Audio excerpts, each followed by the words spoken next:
Hey guys, I'm Greg. Welcome to Gregsbeerreviews today. Let's go see what's in the fridge today, guys.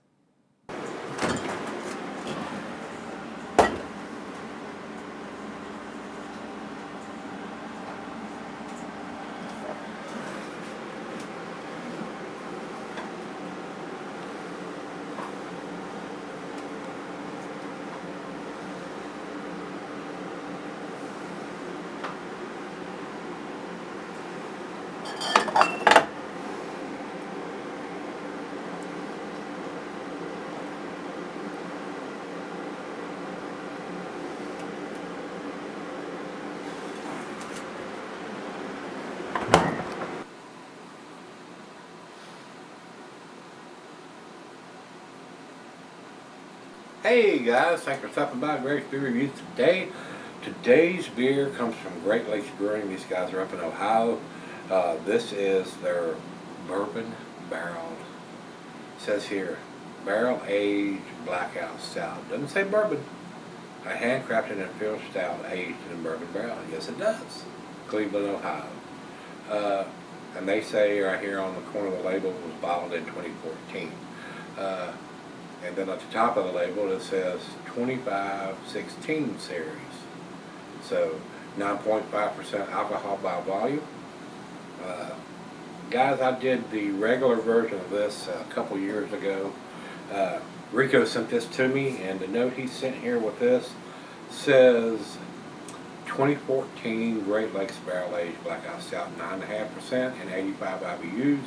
Said he traded for it back in 2014. Many moons ago. It was a brewery only release.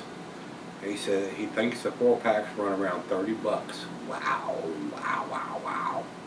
A lot of money. It's a bourbon barrel aged, but it's only 9.5%. A lot of money for 4 of these puppies. It says bottled in 2014. He says he believes they released it in January of 2014. So we're here in July of 2017. So it's a good 3 years in the bottle. More than that. And don't know how long they barrel aged it on top of that. So let's see what it brings to the table. The Blackout Stout is very, very tasty, guys, and kind of hard to get your hands on. And this being a brewery-only release, you had to go there to get it. And I'm sure they limited you how much you could get. I don't know what that was. Around here, it's either a bottle or a couple of bottles. I don't know how many that they allowed those guys that were at the brewery when this was released to purchase. So, very hard to get beer. Like I said, this is the first one I've been able to get my hands on, and I've had it for a little while. Rico sent this to me quite a while back, and these great big bourbon barrel aged beers aged pretty well. And another reason why I shoved it in the closet, and we're just now doing it. I may have had it for 6, 8 months, a year, or maybe even longer. I don't know when he sent it to me. It doesn't have the date on the note here. He's dating them now. So I've had it for a while. Like I said, hopefully from what I've read, this beer was pretty hot in alcohol, aroma, and taste. So maybe it's subsided a little bit. I don't know. Just depends. Sometimes that alcohol will subside a little bit and come back and come together with the beer, and sometimes it does not. It'll be just as boozy 5 or 10 years down the road as it was when they put it in the bottle. So we'll see what this brings here in a minute or two. Russian Imperial Stout, 9.5%. Commercial notes on this beer says Blackout Stout aged in oak bourbon barrels, basically. So it's their Blackout Stout that's been stuffed in a barrel for a while. I don't know how long it was in those barrels. Hopefully it was first run barrels to get them big bourbon notes and not something that's had beer in it before. So that's all we need to talk about. As far as IBUs, Untapped has it at 50. So we got the ABV at 9.5, and we got the IBUs at 50, and this is a 2014 release. So let's get it open, see what we got here. Final beer of the evening for me. A little bit of hiss, not much. Not for something that's been in a bottle that long. Into the glass we go. It is pretty dark coming out. Let's go down the center on this one. Food pairing says general chocolate, dessert, digestive. It's not going to pour much of a head here, guys. Glass brought a pint back or not, come up, snipped her, and it says here can be settled for a long period of time. I went straight down the center on this, guys, and it didn't pour hardly any head at all. just barely covering the top of the beer. And over to the light, it is pitch black, guys. I'm not getting any light at all. Let's get a nose to it. Very nice bourbon notes.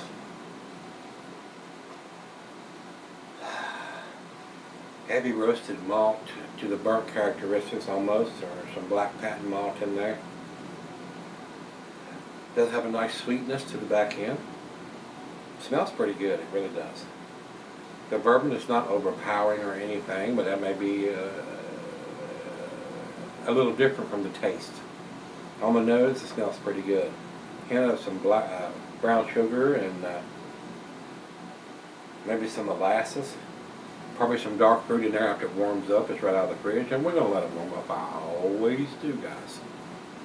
I like pouring these out of the fridge and then sipping on them 30 minutes or so and let them come up to room temperature and see if I'm getting anything different once it warms up than I am when it's right out of the fridge. That's how I do it. But some people don't. I mean, they pour this beer hot right out of the closet, 70 degrees, into a warm glass, and they enjoy it that way. I like to see what changes between coming out of the fridge and then in actual room temperature. That's why I go away and do the sipping and come back after it's warmed up and do the final chug. Smells pretty good. I don't think the bourbon is overpowering in the nose, so let's give it a taste. Cheers, everybody. Cheers, Rico.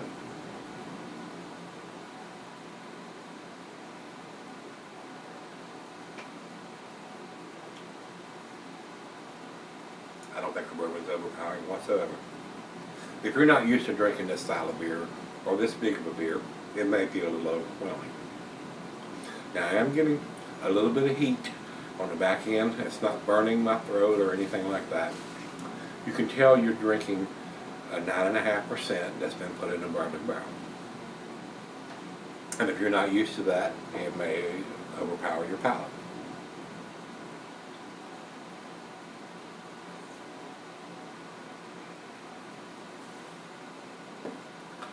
A hint of some bittersweet chocolate in there. I am getting slight hints of some darker fruit in there, maybe some dates, figs, raisins, and plums. And I got a feeling that's going to come out a little bit more as it warms up, which we're getting ready to do. But I'm going to let her taste it, and I can go out and sip on it for a little bit. Maybe fire up a Maduro Rep Stogie to go with this, and sip on it for a while and let it warm up. And I'll be right back. Alright guys, I'm back. Been sipping on about 30 minutes. Very, very, very, very nice beer. Very well blended. Now that it's been in a bottle for 3 years, I don't find it's too hot at all. I mean, initial sips, a little bit of heat back there, but now I've been sipping on it. No, got some dark fruit going on there. Got some bittersweet chocolate. Got some deep, rich roasted malt, molasses, brown sugar. Just enough bourbon to know that it's been done in a bourbon barrel. Very well done beer. Awesome beer. Now, if I reviewed this fresh in 2014, I found it a little hot right now. I find it excellent. It is outstanding. The bourbon is not overpowering anything. It is there. You can smell it. You can taste it. I have had some bourbon beers that are just off the chain with the bourbon is covering up everything. This one is not. Perfect blend of beer. Wonderful aroma on this beer. A great final beer of the evening. A great beer to share with friends or family or your significant other. She loved it. I do too. Final chug.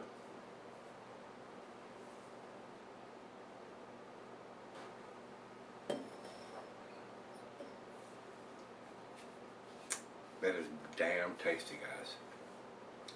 That is pretty damn tasty. It's an A beer to me, guys. It's so close to a 10. I'm right on the borderline between a 9 and a 10. I'm going to give it the 9 out of 10 on this one. I do find it very delicious. I'm going to give it a 99 out of 100. If you tell me, oh my God, you're crazy, that's a 10 beer, I would not argue with that. It is pretty freaking awesome. It is damn tasty. I enjoyed this. Rico, thanks again, my brother. I do appreciate your trading for this or wherever you got it. I don't remember. I think you did trade for this, and I understand why it's a brewery only release. It is top notch beer, guys. So like I said, I'm giving it a 99. It is an A beer for sure, and if you say it's a 10, I'm not going to argue with that at all. It is pretty damn tasty. I've had some that are a little bit better than this, but they're a lot pricier beers. Now, this is a pricey beer, and granted, but it's no $35 to $40 bottle, 22-ounce bomber or something like that. So, pretty impressive. I could just as easily give it a 10. It is that good. I would like to have a little bit more bourbon notes in it. That's just me. I like to see that big bourbon off the chain. If you're paying for a bourbon barrel aged beer, I want it to blow me away on the bourbon notes. And this one is a little subdued, but it's 3 years old in the bottle, and it's still very tasty, guys. Like I said, if you're giving it a 10, I won't argue with that one iota.